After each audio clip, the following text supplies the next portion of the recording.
Hey everybody, what is going on? This is Scott Garber coming to you live from the inaugural Peak Conference at the Fountain Blue Hotel in Las Vegas, Nevada.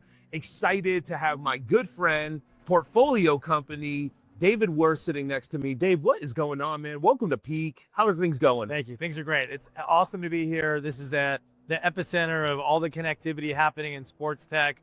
ProFluence, frankly, a catalyst for most of what's happening here. It's really, really great to see so many investors, partners, friends, and you're building something special. Really appreciate it. You know, Dave, I wanna drill down on something, right? You know, your background wasn't always in sports, right? You became proficient at building in media, really building community, and then you come into this space. Talk to us about when you're able to build something that brings the industry together. How does this accelerate the development of PLYR, building relationships, and pushing the business forward? You know what? Proximity is the key to success. I mean, we all experience this on a day-to-day basis. If we're not in front of the people that we need to do business with or we want to spend time with, it becomes that much harder. It's almost like synapses in a brain. The closer that they are, the faster they move, and the more opportunity, the better results come from that. And so I think that, you know, my experience doing in publishing and putting events together, building community, it's very different if you're on the phone or if you're on a video call than if you're actually in person within proximity of people. And that's what you guys have done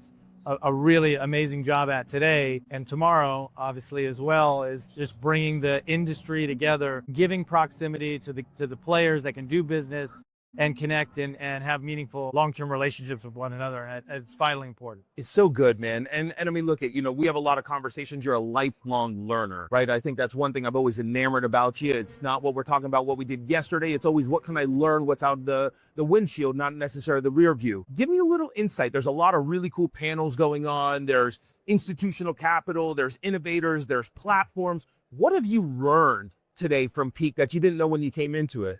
Gosh, I mean, there's just so many things. There's so many, let's call it category experts that are here that really my mind is spinning. It's day one. It's the, you know, the state of venture capital. It's corporate partnerships. It's NIL. I mean, look, where we're breaking through and breaking into from, you know, a complete, let's call it greenfield area within college sports and being able to monetize name, image, and likeness in different ways. Certainly legislation coming down around that and certain structural elements that are starting to corral around this, let's call it wildfire that we're calling NIL right now. That's super interesting to me. And I just think, you know, frankly, being able to sit with a lot of these folks, and I think that's one of the benefits about being at a conference like this, is being able to sit with folks that are industry and category experts and have one-on-ones and spend the time and see somebody else that you know that's a kid that you kind of know, that now you're in the same place of, and then get a chance to sit down with them and just kind of have this like recurring, super effective and time efficient spend here at a conference of this caliber is super invaluable. Yeah. It's incredible. I'm going to give you the platform to talk about PLYR as we wind this down. You know, one of the main talk tracks that we've been hearing is fan engagement, the evolution of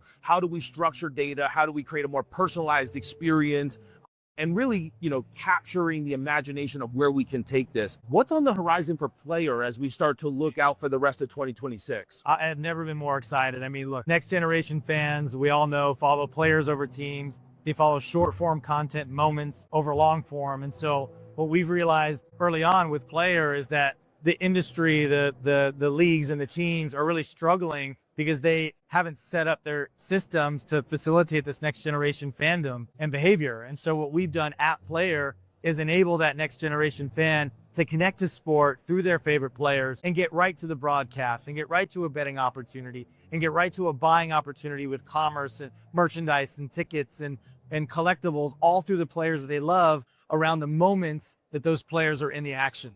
And being able to cross-pollinate those moments into buying and enablement opportunities across the ecosystem, which frankly doesn't exist. And that's one of the things we're really, really excited about. So as fan behavior continues to change, it continue to follow players, hence PLYR, the name of the company, PLYR. We got to be cool with no vowels. Yeah, the next generation tech company. We're really seeing a further evolution of how our tech can help aggregate all this siloed data that exists around a player, capture that through what we call a player graph, and then distribute that through alerts and notifications to fans that enable them to engage with a moment in just a very different, more personalized way.